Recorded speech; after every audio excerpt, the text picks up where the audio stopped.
에베소서 5장 22절부터 33절까지 한 절씩 교독하겠습니다. 아내들이여 자기 남편에게 복종하기를 주께 하듯 하라. 이는 남편이 아내의 머리됨이 그리스도께서 교회의 머리됨과 같음이니 이가 바로 몸의 구주시니라. 그러므로 교회가 그리스도에게 하듯 아내들도 범사에 자기 남편에게 복종할지니라. 남편들아 아내 사랑하기를 그리스도께서 교회를 사랑하시고 그 교회를 위하여 자신을 주심같이 하라. 이는 곧 물로 씻어 말씀으로 깨끗하게 하사 거룩하게 하시고 자기 앞에 영광스러운 교회로 세우사 티나 주름 잡힌 것이나 이런 것들이 없이 거룩하고 흠이 없게 하려 하심이라. 이와 같이 남편들도 자기 아내 사랑하기를 자기 자신과 같이 알지니 자기 아내를 사랑하는 자는 자기를 사랑하는 것이라. 누구든지 언제나 자기 육체를 미워하지 않고 오직 양육하여 보호하기를 그리스도께서 교회에게 함과 같이 하나니 우리는 그 몸의 지체임이라.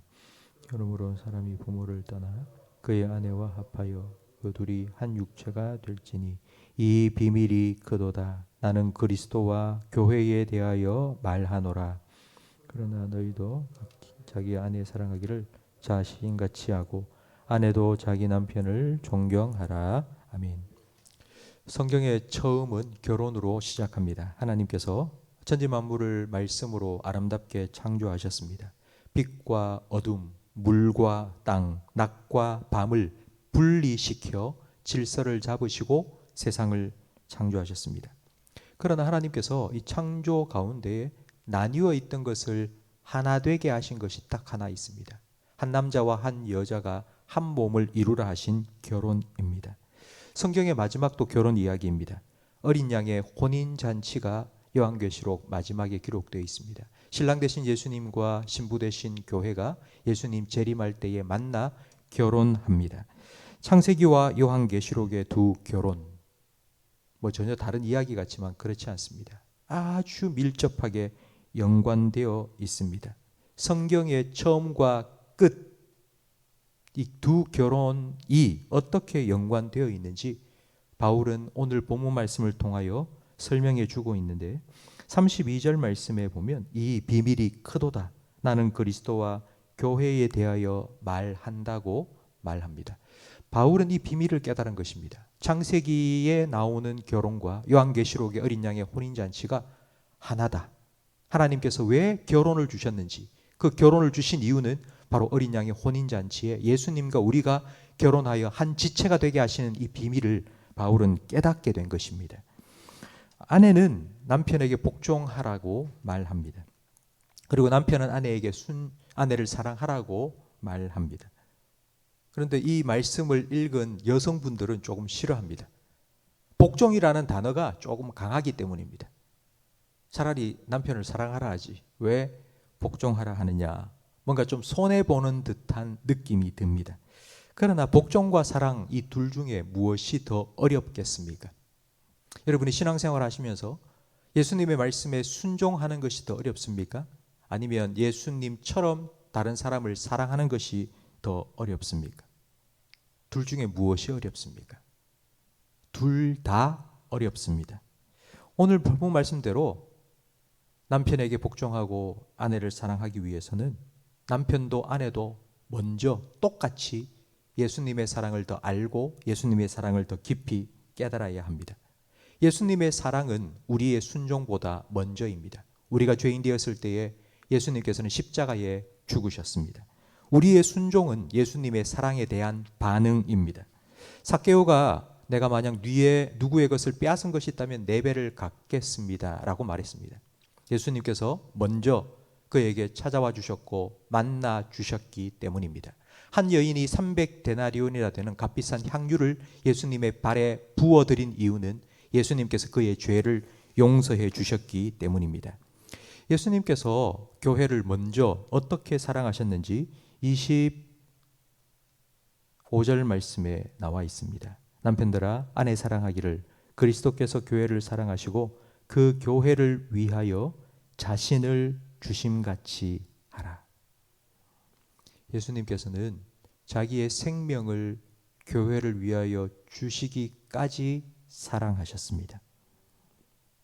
성도 여러분, 예수님께서 왜 자기의 생명을 여러분을 위해서 내어주셨을까요? 우리는 사랑해서라고 다 알고 있습니다. 그냥 사랑해서라고 대답합니다.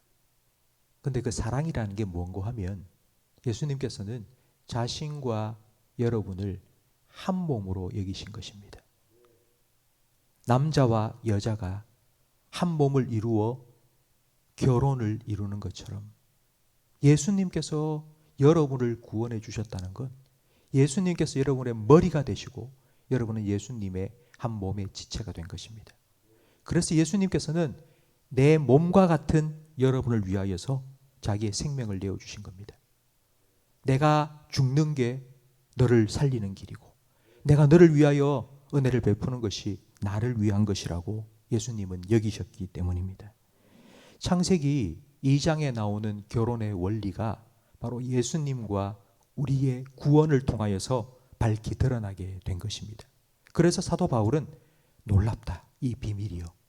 창세기의 결혼의 이야기가 남자와 여자의 이야기가 아니라 바로 교회와 우리 성도들의 이야기구나 라고 지금 감탄한 것입니다. 성도 여러분, 예수님처럼 남편과 아내가 서로 한 몸으로 여기고 나를 사랑하듯 아내를 사랑하고 나를 위하여 무슨 일을 하듯 남편을 위하여서 그 일을 해주고 바로 이것이 하나님께서 계획하신 행복한 결혼 생활의 원리입니다.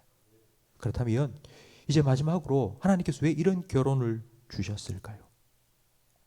하나님 완벽하신 분입니다. 세상을 창조해 주시고 좋았더라 감탄하셨습니다. 그런데 딱 한 가지 하나님께서 보기에 좋지 않은 것이 있었습니다. 사람이 혼자 있는 것. 아니, 완벽하신 하나님이 왜 좋지 않은 것을 만드셨을까요? 좋지 않다는 뜻이 아니라 더 좋은 것을 사람에게 주기 위해서 좋지 않다고 표현하신 것입니다. 하나님께서 남자와 여자를 한 몸이 되어 한 결혼을 이룬 후 하나님께서는 그 결혼을 통하여서 예수 그리스도를 통하여 우리가 한 몸이 되고 예수님과 함께 구원을 받게 되는 그와 같은 계획을 창세기 2장 말씀부터 세워 놓으신 것입니다. 결혼을 주신 이유는 하나님께서 우리에게 결혼을 주신 이유는 바로 예수님과 우리가 한 몸을 이루도록 하기 위해서입니다. 이걸 우리가 흔히 하는 말로 풀어서 설명하면 우리가 예수님을 닮아가도록 하기 위해서 결혼을 주신 것입니다. 결혼은 예수님의 사랑을 더 알아가고 더 깨닫게 하는 은혜의 도구로 더 좋은 것을 하나님께서 우리에게 주신 것입니다. 저는 모태신앙입니다. 태어나서 지금까지 예수님이 나를 사랑하신다는 말을 수천 번, 수만 번 이상 들었습니다.